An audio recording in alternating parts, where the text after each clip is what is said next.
I'm at the Corcoran Gallery of Art for a show with one of my favorite artists, New Yorker Spencer Finch. His show is called My Business with the Cloud.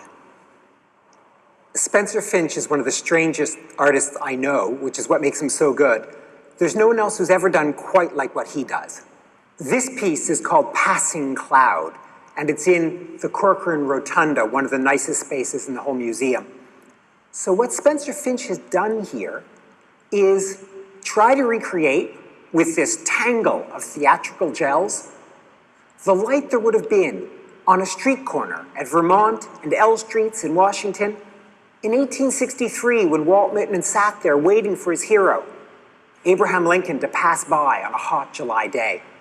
And what it does, in fact, if you avoid looking at it, if you make a point of not looking at the piece, what it does is reproduce the light there would have been outside. As you walk under this piece, you get this wonderful changing light effect. If you look at your own skin, you see it go from a bright sunlit effect, almost yellow, and then as you pass back underneath, it becomes blue, as though you're walking under the shadow of a cloud.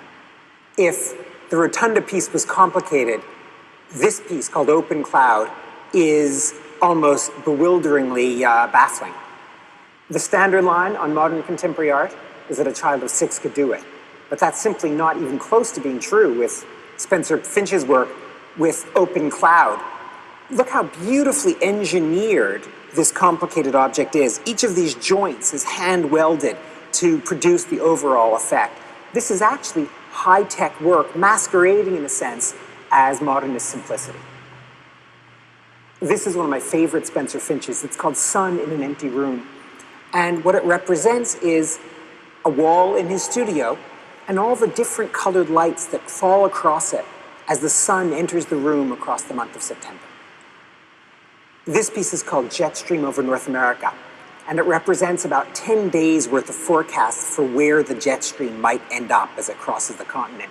Each of these colored watercolor lines is a different path the jet stream might take, which is about how impossible it is to predict the future, how much randomness there is in the world. And you could say that all of Spencer Finch's work is about that kind of indeterminacy, the impossibility of pinning things down. Of course, what do artists normally do? They try to pin things down, to finish off the story. And Spencer Finch rejects exactly that.